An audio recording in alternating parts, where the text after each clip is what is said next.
आप सभी को मेरा नमस्कार। मैं अजीत कुमार मिश्रा और मैं आप लोगों के साथ क्लास 12th राजस्थान बोर्ड की एक्सरसाइज 3rd शेयर कर रहा हूं, जिसका नाम है आब्यू।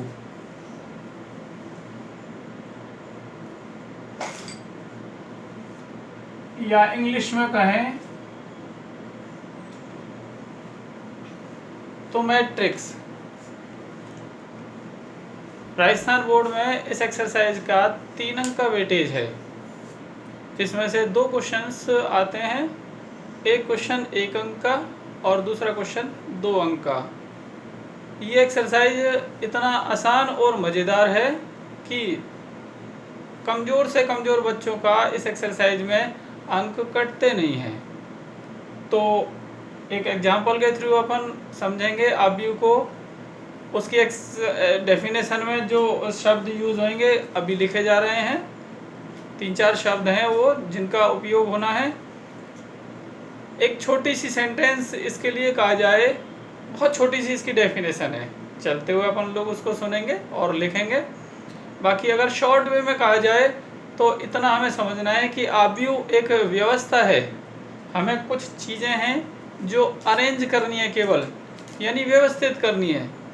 अगर आपको ध्यान हो तो आपने एक्सरसाइज 11th क्लास में एक एक्सरसाइज पढ़ी थी, क्रमचय और संचय, जहां आपने देखा था कि क्रमचय सिर्फ एक अरेंजमेंट था, एक व्यवस्था थी, जबकि संचय एक चुनाव था।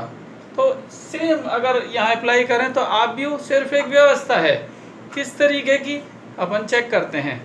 मान लीजिए 2 स्टूडेंट्स हैं, पहले विकास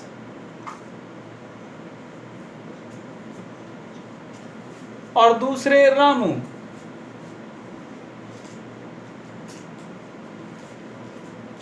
इन दोनों स्टूडेंट्स के लिए हम 3 ऑप्शनल सब्जेक्ट्स फिजिक्स, केमिस्ट्री और मैथमेटिक्स के किसी टेस्ट के अंकों का तुलनात्मक अध्ययन कर रहे हैं। तो फिजिक्स, केमिस्ट्री और मैथमेटिक्स। मान लीजिए विकास ने फिजिक्स में 5 अंक, केमिस्ट्री में 3 अंक और मैथमेटिक्स में 4 अंक प्राप्त किए। रामू ने फिजिक्स में 3 अंक, केमिस्ट्री में 3 अंक और मैथमेटिक्स में ये थोड़े डल हैं तो 0 अंक प्राप्त किए हैं। अब यहाँ 2 तरीके हैं। पहला तरीका, हम बाएं से दाएं चलते हुए अध्ययन करें।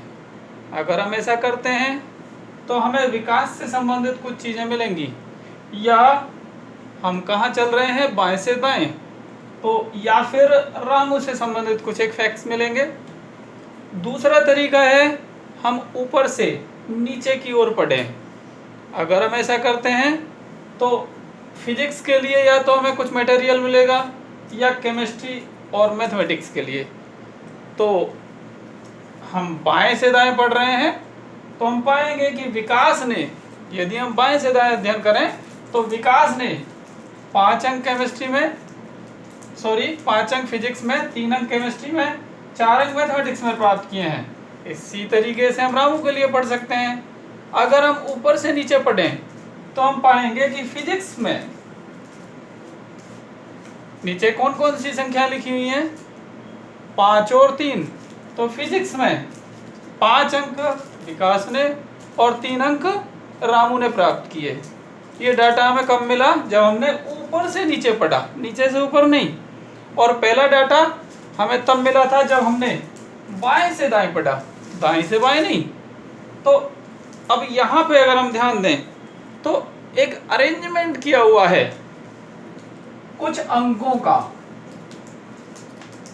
अगर हम देखें कि इन अंकों का अरेंजमेंट, इन अंकों को कौन सी शेप में व्यवस्थित किया हुआ है, तो हम पाएंगे ये विकास के अंक हैं, ये रामू के अंक हैं।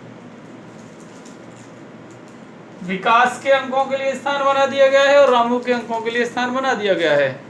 यहाँ हम देखें तो क्या लगता है आपको, क्या आपको लगता है कि यहाँ एक आयत जैसी एक व्यवस्था दिख रही है, आयत जैसी एक आकृति दिख रही है जहाँ अंकों को व्यवस्थित किया गया है? अगर हमें इसे वर्गाकार दिखाना है तो क्या करना चाहिए, हमें यहाँ पे एक और कैंडिडेट जोड़ देना चाहिए। मान लीजिए तीसरे कैंडिडेट हैं आकांक्षा,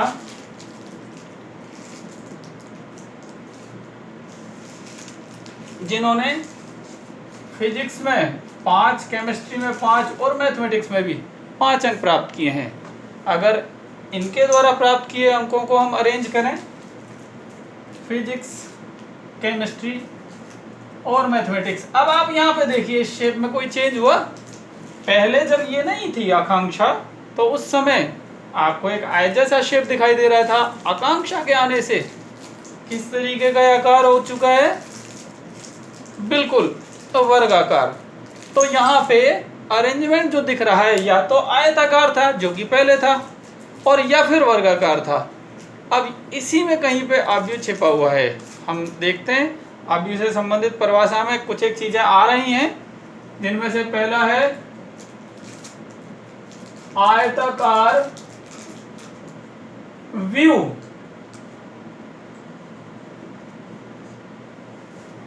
या आयताकार शक्ल, जहां पे आयत के स्थान पे वर्ग भी हो सकता है। आप जानते हैं कि वर्ग भी एक आयत है। दूसरा है पंक्ति और स्तंभ, और तीसरा है सजातीय राशियां या संख्याएं।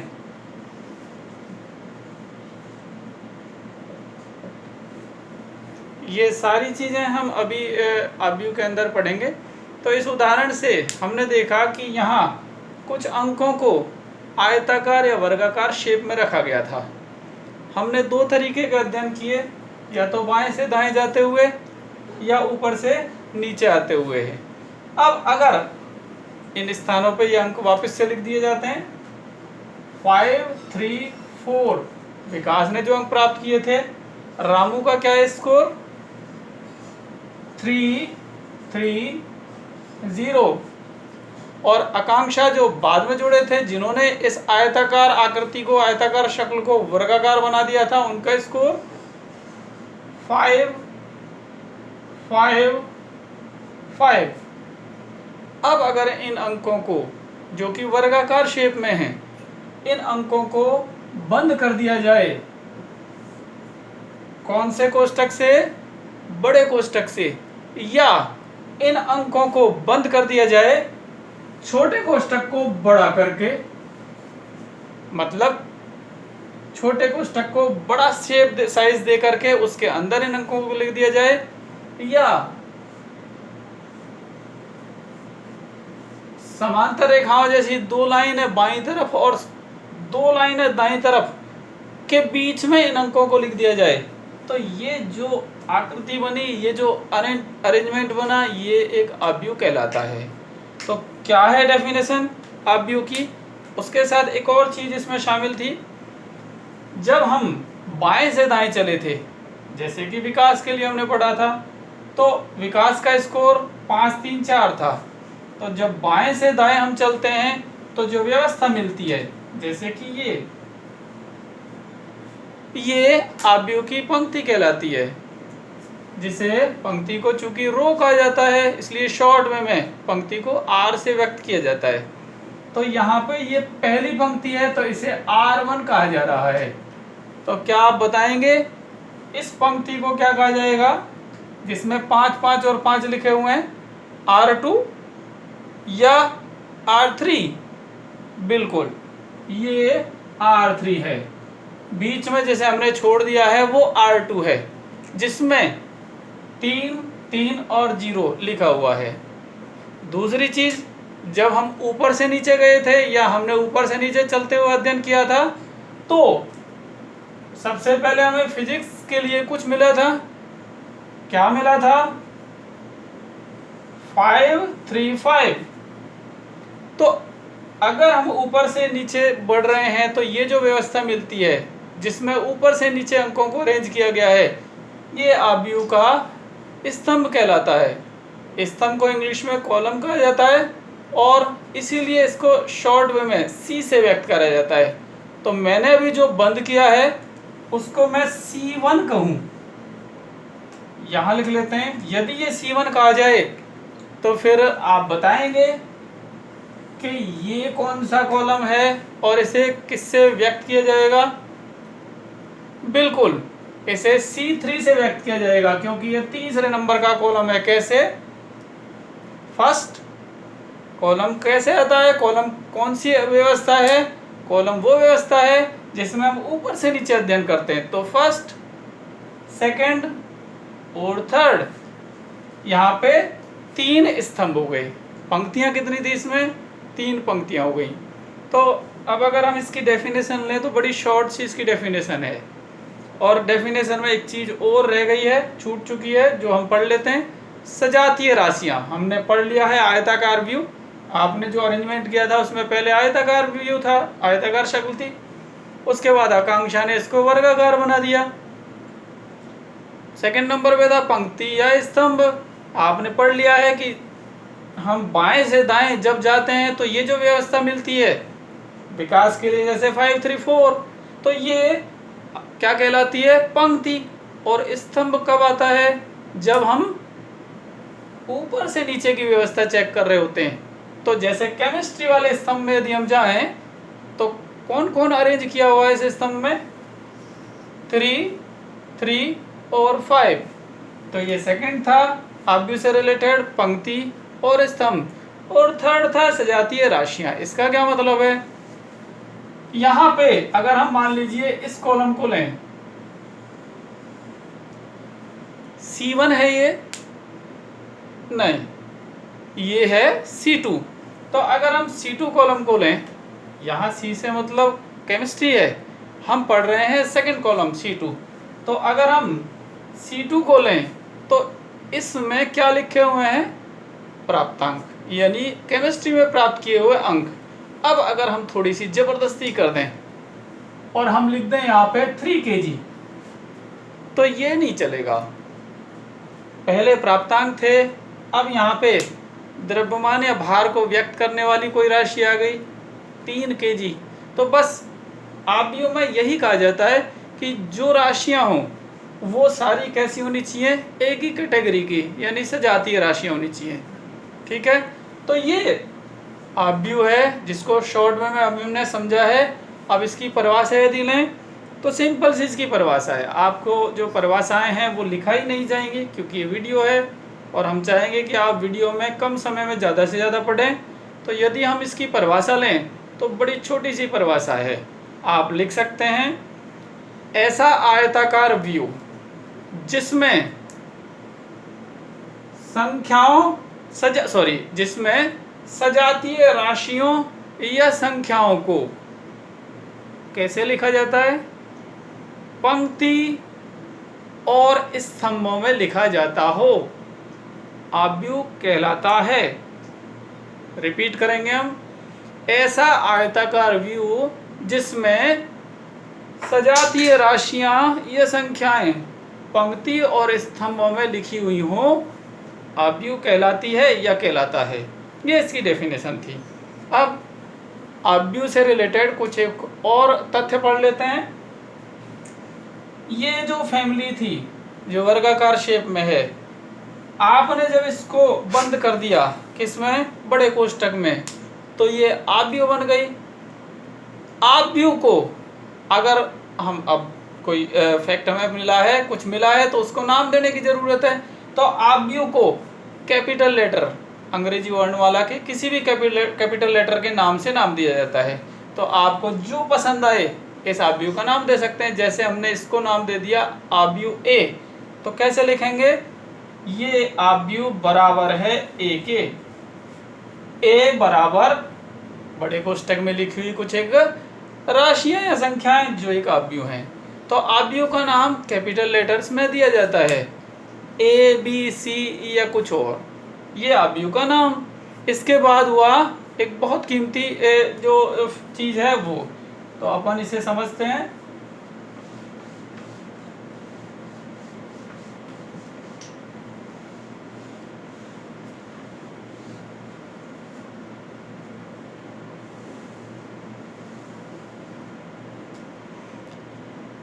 आव्यूह ए बराबर, पंक्तियों से आप इसे बोलें, मैं लिखूंगा तो पहली पंक्ति आप बोलें, बिल्कुल 5 3 4, हमने R1 को लिखा, 3 3 0 हमने R2 को लिखा, 5 5 5 हमने R3 को लिखा।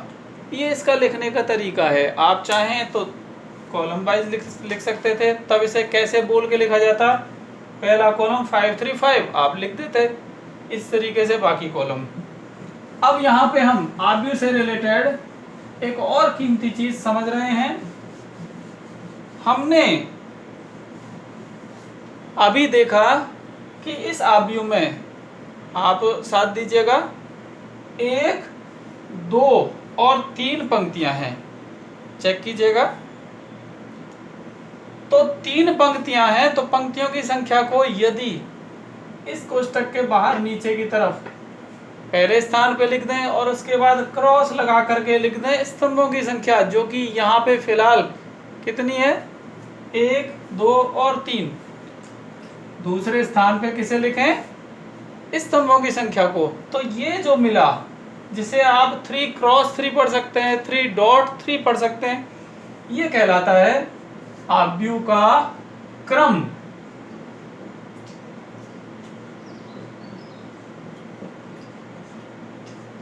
या आव्यूह की कोटि, या इंग्लिश में कहें तो आव्यूह का ऑर्डर। ये जो है, जैसे आप आव्यूह का क्रम कह रहे हैं, और जिसमें क्रॉस से में बाईं तरफ आपने क्या लिखा, पंक्तियों की संख्या को, दाईं तरफ लिखा स्तंभों की संख्या को। ये कई सारे मैसेज देता है, बड़ी हेल्प करता है ये कई जगह पे। तो क्या मैसेज देता है या किस तरीके से हेल्प करता है आव्यूह का क्रम, हम पढ़ें। आव्यूह का क्रम सबसे पहले तो ये बताता है कि उसमें पंक्ति कितनी है और स्तंभ कितने हैं। दूसरी बात, आव्यूह का क्रम बताता है कि उसमें टोटल मेंबर्स कितने हैं। आप इन दोनों अंकों का गुणा कर दें तो कितना आया, 3 3 9। आप चेक कर सकते हैं टोटल मेंबर्स कितने हैं, 9।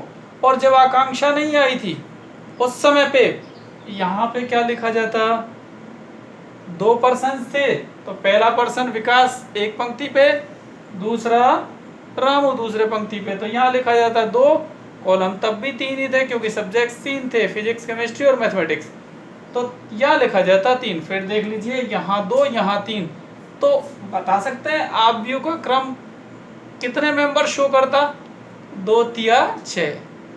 अभी यहाँ पे कितने मेंबर्स हैं, 3 3 9। तो हमने देखा अभी कि आव्यूह का जो क्रम है वो बताता है कि उस आव्यूह में कितने मेंबर्स या कितनी राशियां व्यवस्थित रूप से लिखी हुई हैं।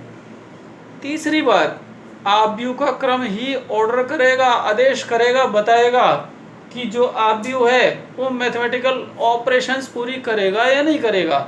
मैथमेटिकल ऑपरेशन से मतलब जो आपको ज्ञात हैं, जोड़ आप कहते हैं जिसे योग, घटा जिसे अवयवकलन कहते हैं, गुणा और भाग जो है वो अदर तरीके से इसमें समझाया जाएगा। उसके लिए एक और इमेज देखी जाएगी आव्यूह से रिलेटेड।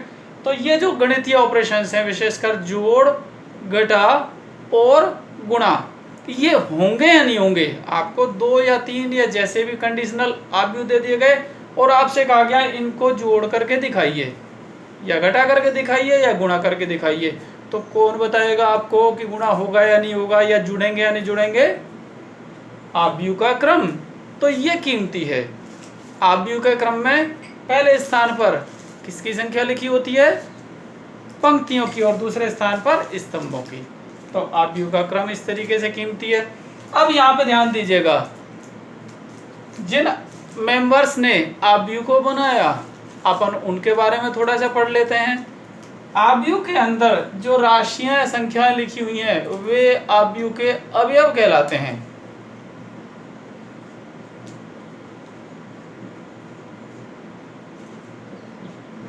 आव्यूह के अवयव, एलिमेंट्स ऑफ ए मैट्रिक्स, आव्यूह के अवयव। तो इनके बारे में यदि बात करें तो वहीं से स्टार्ट होता है। आव्यूह को आपने नाम दिया कैपिटल लेटर्स में, तो फिर अवयवों को किस तरीके से नाम दें। तो आव्यूह के अवयवों को अंग्रेजी वर्णमाला के किसी भी स्मॉल लेटर के थ्रू लिखा जाता है। ज्यादातर आव्यूह के अवयवों को लिखा जाता है स्मॉल a या स्मॉल b के द्वारा। अब यहां पे हम आव्यूह a बराबर करके और बताना चाहें इसके अवयवों का, तो यहाँ पे सबसे पहले तो आपको ये पढ़ना होगा या आपको पता करना होगा कि इसका क्रम क्या है, तभी पता चलेगा इसमें टोटल मेंबर्स कितने हैं। मान लीजिए इसका क्रम है 2 क्रॉस 3, तो आप देख सकते हैं टोटल कितने मेंबर्स हैं, बिल्कुल 2 3 6। तो यहाँ पे 6 डॉट्स लगा देते हैं, एक ढांचा बना देते हैं आव्यूह का। तो कितनी पंक्तियां हैं, 2, एक पंक्ति ये हो गई, कितनी पंक्तियां, 2, दूसरी पंक्ति ये हो गई। अब कितने स्तंभ में हम आव्यूह का ढांचा बना रहे हैं, तो कितने स्तंभ में, 3, एक हो चुका है, दूसरा ये हो चुका, तीसरा ये हो चुका। तो जो ऑर्डर था उसने आव्यूह का ढांचा आपको बनवा दिया है, 2 पंक्ति और 3 स्तंभ वाला। हम बात कर रहे थे आव्यूह के अवयव को, तो अगर आप इसमें आव्यूह के अवयव को लिखना चाहें तो अभी गुरुजी ने एक बड़ी हल्की बात कही कि आव्यूह के अवयव को स्मॉल a से व्यक्त करा जाता है। अब क्या अजीब सा होएगा, लो जी हमने सब जगह लिख दिया a क्योंकि हम ढांचा बना रहे हैं, a टोटल 2 3 6 मेंबर्स हैं। तो अब ये तो कोई बढ़िया बात नहीं हुई ना, पहला मेंबर पहली पंक्ति का भी ए है, बाकी सारे भी ए हैं, तो ये तो बड़ी अजीब सी स्थिति हुई। एग्जैक्ट कौन सा अवयव लिखा हुआ है और कहाँ लिखा हुआ है ये पता चलना चाहिए, तो उसके लिए तो कुछ अलग अरेंजमेंट होना चाहिए, सबके लिए एक आना ठीक नहीं है। तो एक अरेंजमेंट उसके लिए बनाया हुआ है, किसके लिए, आव्यूह के अवयव के लिए। क्या अरेंजमेंट है, जिस तरीके से हमने देखा कि आव्यूह के क्रम में पहले लिखा जाता है किसके स्थान को, सॉरी किसकी संख्या को, पंक्तियों की संख्या को, और दूसरे स्थान पे स्तंभों की संख्या को। सेम वर्क यहाँ पे करना है, पहले स्थान पे बस क्रॉस ना लगाना है, तो पहले स्थान पे पंक्ति का नंबर या आप कह सकते हैं कि संख्या आएगी। तो अब आप यहाँ देखिए, सबसे पहले हम ये भरना चाह रहे हैं, तो आप कौन सी पंक्ति को कंप्लीट करना चाह रहे हैं, पहली पंक्ति को, यानी कि फर्स्ट पंक्ति को। तो प्रत्येक मेंबर के साथ शुरू में पंक्ति की संख्या लिख दी जाए, तो यहाँ पे 1 आ गया, इसमें भी 1 आ गया, इसमें भी 1 आ गया। दूसरे स्थान पे खाली छोड़ा गया है, यहाँ स्तंभ की संख्या को लिखा जाएगा, कौन से स्तंभ का अवयव है, तो आप बताएंगे क्या, अब ये कौन सी पंक्ति के अवयव हैं, बिल्कुल दूसरी पंक्ति के। तो कहाँ लिखा जाए, 2 2 2, ये डॉट हमने स्तंभ के लिए छोड़ा है, 2 2। अब इस स्तंभ का नंबर आप खुद अरेंज कर सकते हैं। सबसे पहले पहला स्तंभ हम अगर पूरा करें तो आप बताएंगे ये दोनों अवयव कौन से स्तंभ के हैं, फर्स्ट, ये सेकंड, ये थर्ड, बस ये लिखना है हमें। तो यहाँ पे फर्स्ट स्तंभ है तो 1, तो इसका क्या लोकेशन हो गया पहले अवयव का, A1 1। यहाँ क्या लिखेंगे आप, पहले स्तंभ का मेंबर है A2 1, दूसरी पंक्ति और पहले स्तंभ का अवयव है। तो आप बताएंगे क्या, यहाँ क्या आएगा, बिल्कुल 3, क्योंकि ये तीसरे स्तंभ का अवयव है। बाकी का सारा आप भर सकते हैं पूरा। तो इस तरीके से हमने देखा कि आव्यूह के अवयवों को एग्जैक्ट लोकेशन के साथ यदि बताना है तो पहले पंक्ति का नंबर, उसके बाद स्तंभ का नंबर दे दिया जाए। शॉर्ट वे में अगर हम लिखें तो आव्यूह ए जिसके मेंबर्स लिखे हुए हैं बड़े कोष्टक में, और सारे मेंबर को एक ही सूत्र या एक ही अगर नाम से दिया जाए तो आव्यूह के मेंबर्स ए से शो करे गए हैं। अब यहाँ पे लिखा जाए पंक्ति का नंबर और स्तंभ का नंबर, तो पहले सबसे पहले पता चलना चाहिए था इस आव्यूह का क्रम क्या है। मान लीजिए इस आव्यूह का क्रम है, इसमें आई पंक्तियां हैं, 2 नहीं, कितनी पंक्तियां हैं, आई। और जे स्तंभ है तो हम इसके क्रम को लिखेंगे क्या, आई क्रॉस जे। और अब यहाँ पे अवयव के साथ लिख देंगे ये अवयव आई पंक्ति और जे में स्तंभ का है।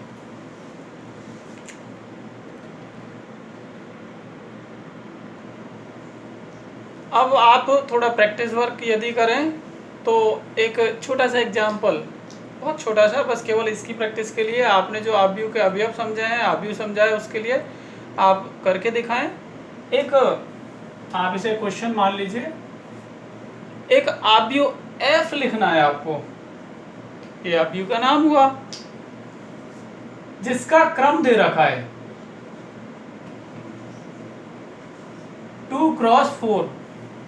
अब मुझे नहीं पता इसमें कितने मेंबर्स हैं, सिर्फ मैंने ये चाहा है, आप लोगों को जो करना है वो ये है कि आव्यूह एफ जिसका क्रम 2x4 है उसका एक रफ स्ट्रक्चर बना करके बता दीजिए। मैं स्टार्ट दे देता हूँ, कंप्लीट आप कर दीजिएगा। आव्यूह का नाम है एफ बराबर, बड़े कोष्ठक के अंदर हमें लिखना होता है मेंबर्स को। अब हमें क्रम दे रखा है 2x4, तो मुझे लगता है इसमें टोटल 6 मेंबर्स हैं, नहीं इसमें टोटल 8 मेंबर्स हैं, 2 चौके 8, तो 8 डॉट्स लगा के अपन लोग लिखें पहले। तो पंक्ति इसमें 2 हैं, 1 2 1 2, स्तंभ 4 हैं, तो कंप्लीट करिए।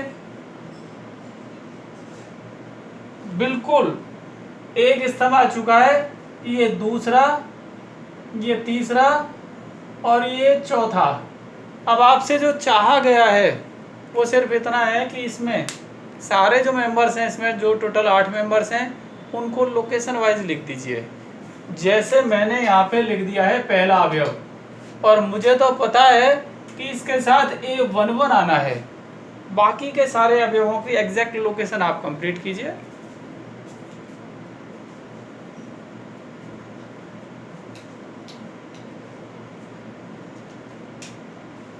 बस इसके लिए इतना ही समय निर्धारित था। चेक कीजिए यहाँ पे, अगर आप गौर करें किसी तरीके से भी देख लीजिए, ए कौन सी पंक्ति, पहली, आप देख लीजिएगा कौन सा स्तंभ, दूसरा, तो 1 2 आना चाहिए। दूसरे तरीके से आप अगर इसको लिखना चाहें तो पहली पंक्ति का कौन सा मेंबर है, दूसरा, तो पहली पंक्ति का दूसरा मेंबर, या पहली पंक्ति और दूसरे स्तंभ का मेंबर। तो यहाँ पे क्या आया होगा, इसका एग्जैक्ट लोकेशन बता सकते हैं? बिल्कुल दूसरी पंक्ति का 1 2 3 तीसरा मेंबर, या दूसरी पंक्ति है और 1 2 3 तीसरा स्तंभ है, तो इसकी लोकेशन का नाम है या इसका नाम है A23। ये काम आएगा, इस टाइप के क्वेश्चंस हैं, इसलिए आपको ये लोकेशन वाइज ये चीज़ें थोड़ी सी प्रैक्टिस कराई गई हैं। अब इसके आगे हम थोड़ा सा बढ़ें आगे, तो अवयवों को ही ज्ञात करना एक टाइप है क्वेश्चंस की, तो वो आप यहाँ पे करें। जैसे एक क्वेश्चन दिया हुआ है, एक एग्जाम्पल दिया हुआ है, सेम यही ले लेते हैं, 2x4 क्रम का एक आव्यूह ए लिखिए,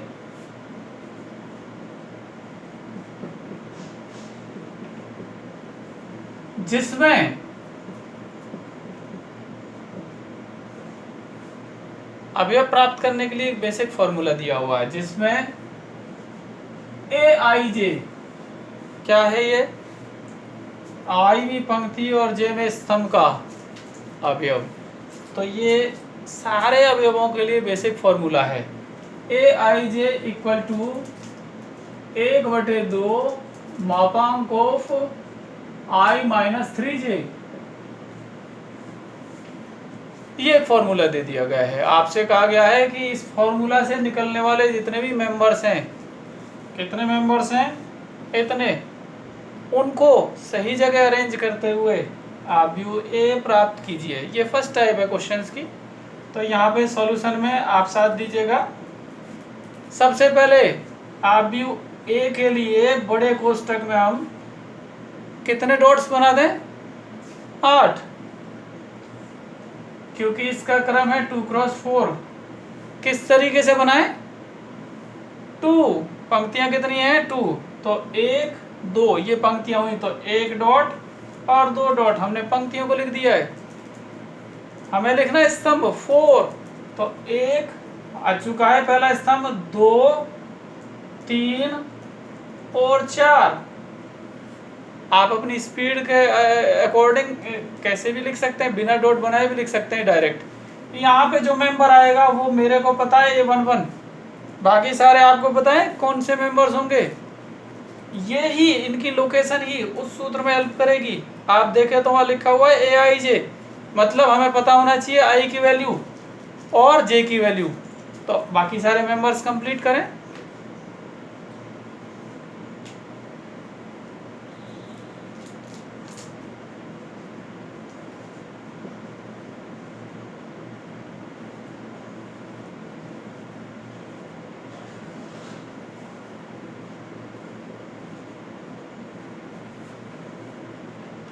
चेक करें, अगर आपने जो बनाया है स्ट्रक्चर वो सही है तो आप वो सूत्र अप्लाई कर सकते हैं, और उस सूत्र को अप्लाई करते हुए सारे मेंबर्स आप प्राप्त कर सकते हैं। जैसे सबसे पहले हमें ये मेंबर चाहिए पहला,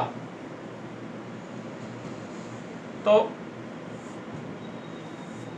2x4 और हमें A11 चाहिए, तो A11 हम राइट हैंड साइड में निकाल लेते हैं इस फॉर्मूले के जरिए से। AIJ का फॉर्मूला दिया हुआ है, आपको चाहिए A11, तो इस फॉर्मूले में आप यहाँ से तुलना करके देख सकते हैं, I का मान 1 रखा जाए और दूसरे स्थान पे J का मान भी 1 रखा जाए, तो मिल जाएगा आपको A11 की वैल्यू, जो 1/2 मापांक तो सिर्फ इतना सा काम करेगा, अंदर पॉजिटिव है चाहे नेगेटिव, उसको मापांक हटवा के बाहर पॉजिटिव बना के निकाल देगा। तो यहाँ पे याद रखिएगा I1 J1 डायरेक्ट निकाला जाएगा, क्योंकि आप क्लास 12th लेवल के स्टूडेंट्स हैं। तो यहाँ I और J की वैल्यू लिखें, तो 3 का गुणा J की वैल्यू 1 से करा, 3 एकम 3 नेगेटिव, I का मान 1 है पॉजिटिव, पॉजिटिव 1 नेगेटिव 3, तो अंदर से क्या निकला -2, पर किसके अंदर कह दे? मापांक के अंदर, तो क्या बन के निकला मापांक हटाने के बाद? +2। 1/2 से गुणा हो रहा है, इसको कंप्लीट कैलकुलेट करने के बाद +2 का, तो आप बताएं वैल्यू कितनी आई? 2 से 2 काट दिया एक दफ़ा, तो 1। ये यहाँ पे इसकी वैल्यू रख दी गई है, बाकी सारी वैल्यूज आप कंप्लीट कीजिएगा।